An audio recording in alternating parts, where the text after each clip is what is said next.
I'm willing to take a chance for two reasons.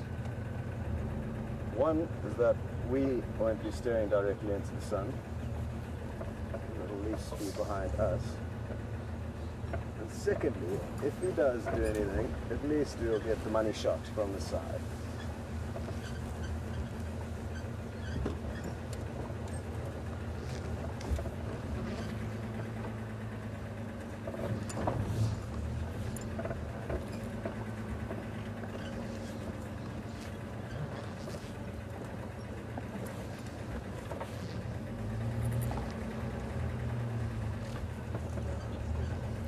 Good.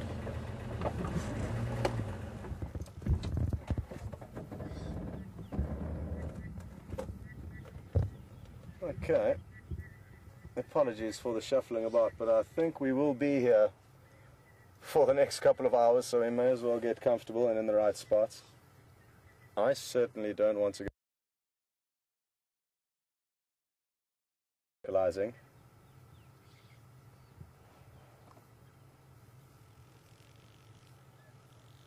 I hope you can hear that large insect flying around us, and that's a spider hunting wasp, which has that very distinctive loud drone that you may well have heard. Beautiful big wasp that, like its name suggests, hunts spiders. And it just did 1 or 2 laps around the vehicle before heading off.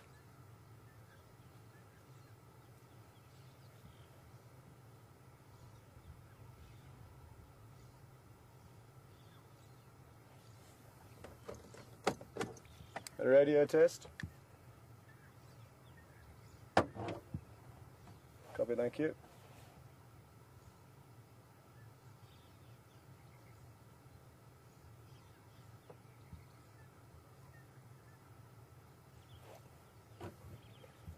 Does Mark now have located these animals?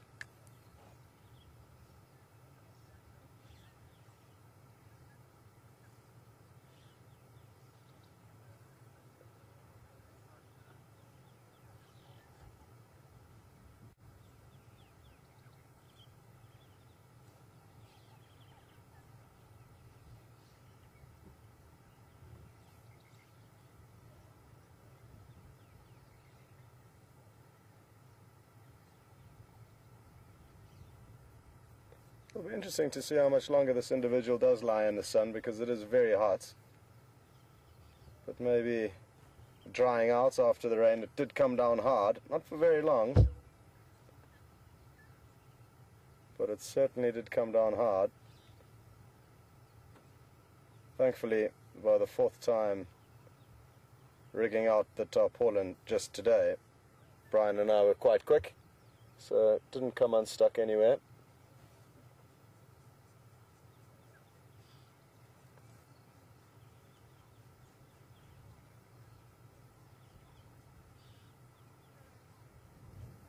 Mark, just to let you know, we did locate on these animals just on the fire break off Sydney's Road. Thanks very much for your report.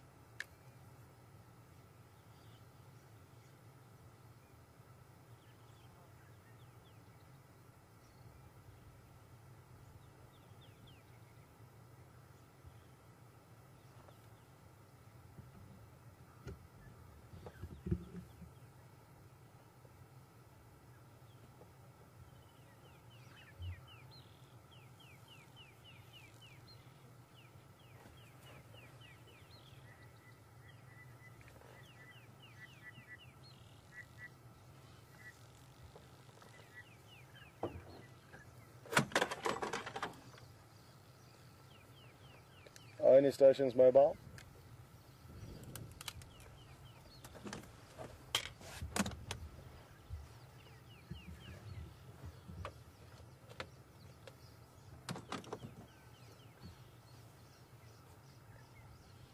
Copy text, there's 2 Selati males lying up on the fire break at Sandy Patch.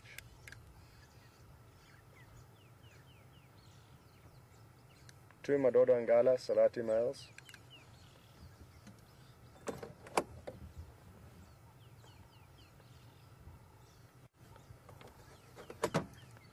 guess so, Tex. I wasn't out, but I'm guessing they are the same.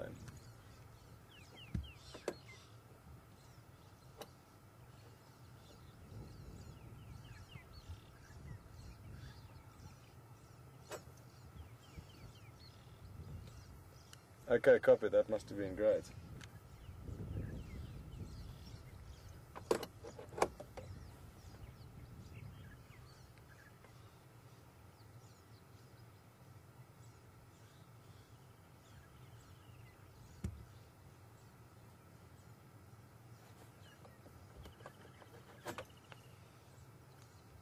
Go ahead, yours. Afternoon.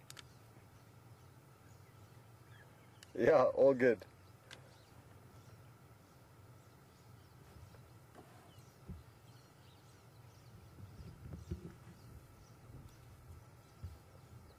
I look forward to hearing about it.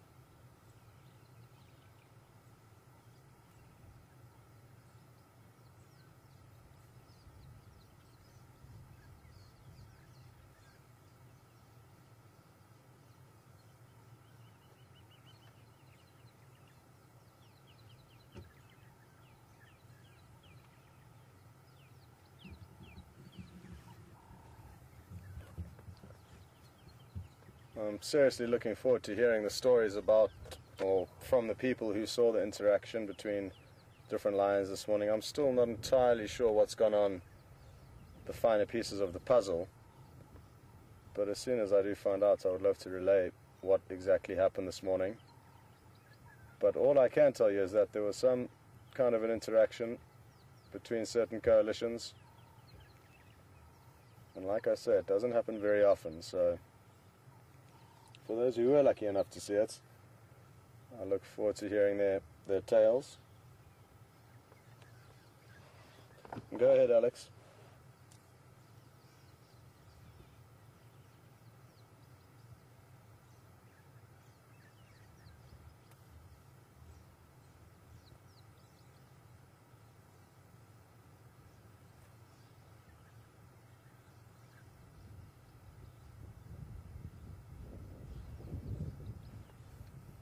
Copy that, Alex. Thanks. For some reason, Texan and yours think that these are the Matimba males, not the Selati males, so I'm not sure who to believe. Either way, good to know that there's been some action. So as you may have copied with my radio message there, I've got conflicting reports as to who these males are. I certainly don't know. I haven't seen them enough to be able to make an assumption on who they might be. But be it the Selati males, be it the Matimba males, I'm just happy with the fact that there has been this interaction and potential for more interaction going forward. It would certainly be nice to find out, and we will do our best to establish and get to the bottom of who they are. But for now,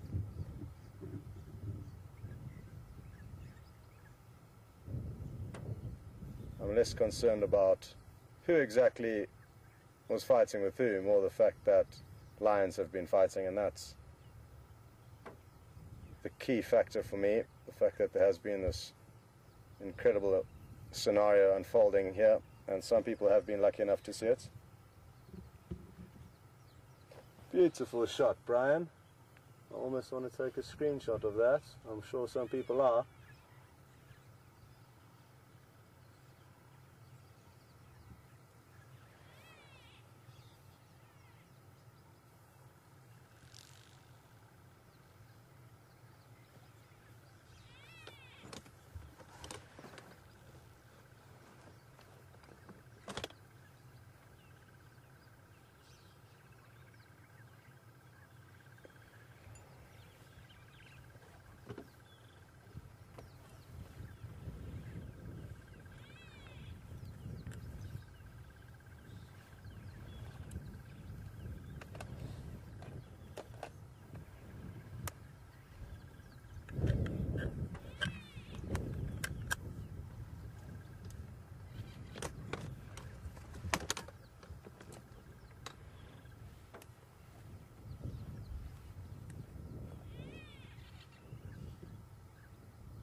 Some beautiful starlings calling nearby. I wonder if it's worth trying to pan up to them. There's looks to be an adult with a youngster. The youngster's on the left and hasn't got all of its iridescent plumage yet. And that's the beautiful adult. What's over? Looks like the Cape Glossy starling. That and the greater blue-eared look very similar. I've got that incredibly bright yellow eye. And there's another youngster now on the left of the tree, so it could well be the adult taking its youngsters on an exploratory flight. They must have just fledged, and you can see there are considerably different coloration, especially the eyes, the youngsters. And getting some testing conditions, and you can see it's not entirely comfortable with its wings and how they work yet relative to the adults, who's not even flinching as the wind blows the branches. But the youngster seems a little bit less stable. And they certainly are chattering away.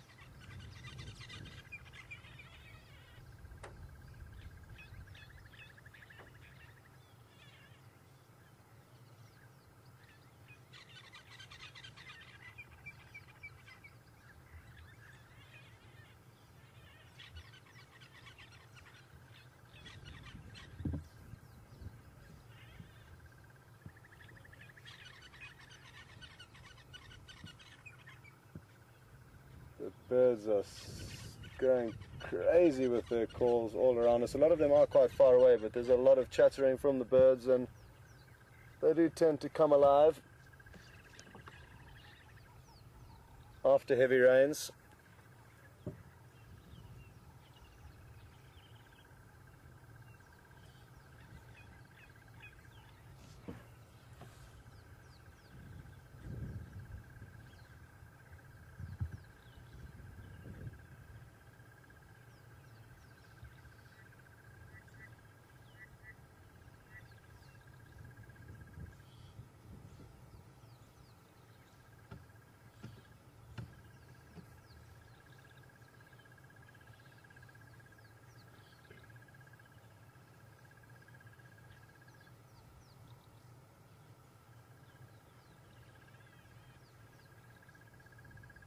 I'm just keeping an eye on some red-billed quelias that are feeding in the grass behind us.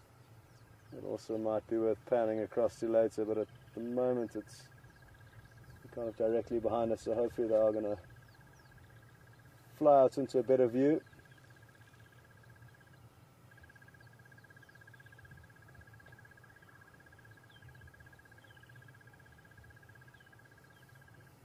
Well, folks, I'm hearing some chatter come through on the radio, and it sounds like Mark may have found something interesting. So, just waiting for confirmation, and then hopefully in a few moments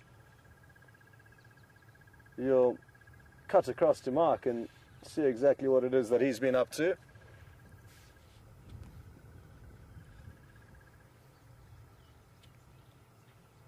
And Brian and I won't go anywhere in the meantime. We're certainly going to wait here until probably the end of drive, I'm guessing.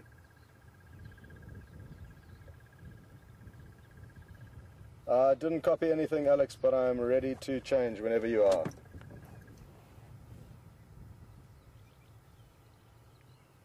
So, folks, Mark has located something.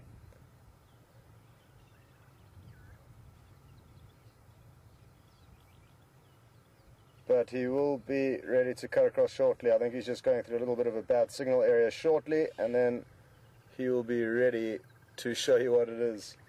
And I'm quite excited. I don't even know what it is. The radio is too far for me to hear, so the radio has been crackling. There go the quelias. Brian's going for it. Oh, well done. That's a flock of the most numerous bird on the planet, the red-billed quelia.